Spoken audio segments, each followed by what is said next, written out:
What is the solution to the war with Israel that has been going on for almost a month now? This is the question that the entire world, including the Israeli sloganeering scene, wants to know the answer to. But there are thousands of obstacles in the way of agreement. What happens after this fight is over? Will the people of Israel and Gaza be able to live in peace? What will happen to the people of Gaza? Will Israel ever become a free and independent country? To understand this and to know the answer, we need to know a little history. After the collapse of the Ottoman Empire, Palestine was occupied by Great Britain. Jews were in the minority and Arabs were in the majority. Then, after World War II, and especially after fleeing the Nazi Holocaust, large numbers of Jews came to live here.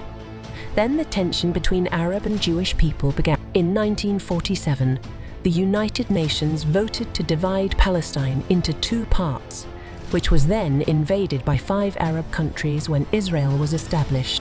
In 1949, the war between Israel and its nearest Arab neighbors ended. By then, Israel had occupied most of the area. Jordan occupied the West Bank, and Egypt crossed Gaza. But no peace agreement could be reached. Therefore, many more battles continued. Then came 1967, when Israel occupied East Jerusalem and the West Bank.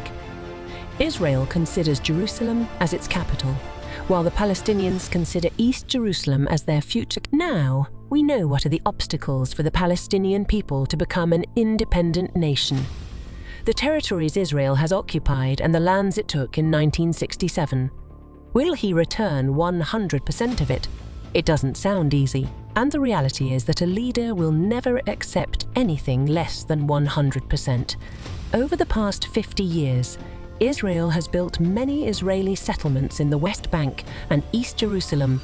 More than 700,000 Israelis live in about 300 settlements. All these settlements are illegal according to international law.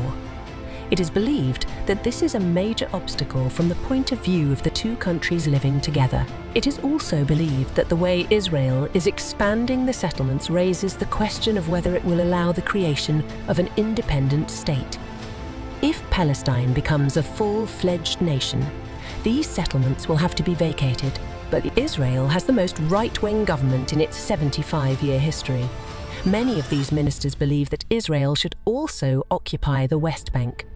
In such a situation, will there be any political solution acceptable to all in the current government? The peace process is being affected by the continuous incidents of violence in this region.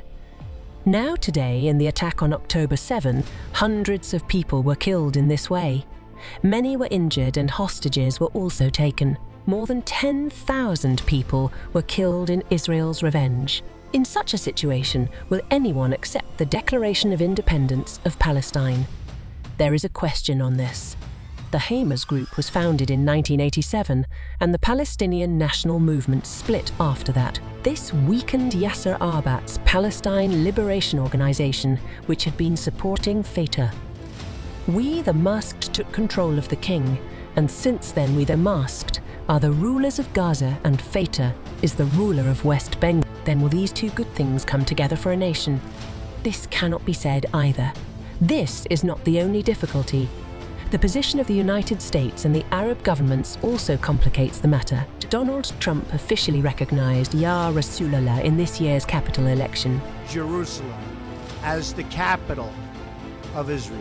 While Euro slums, the holy city, are divided by the Green Line into the west and the former into the east. In recent times, the attitude of the Arab countries has also changed. First, these Arab countries have traditionally maintained peace agreements with the Palestinians. He refused to establish political relations with Israel, but in recent months, countries such as Morocco, the United Arab Emirates, Bahrain and Saudi Arabia have been talking to Israel in concert. In such a situation, will Palestine get the support of all countries to become an independent state? This is a big question.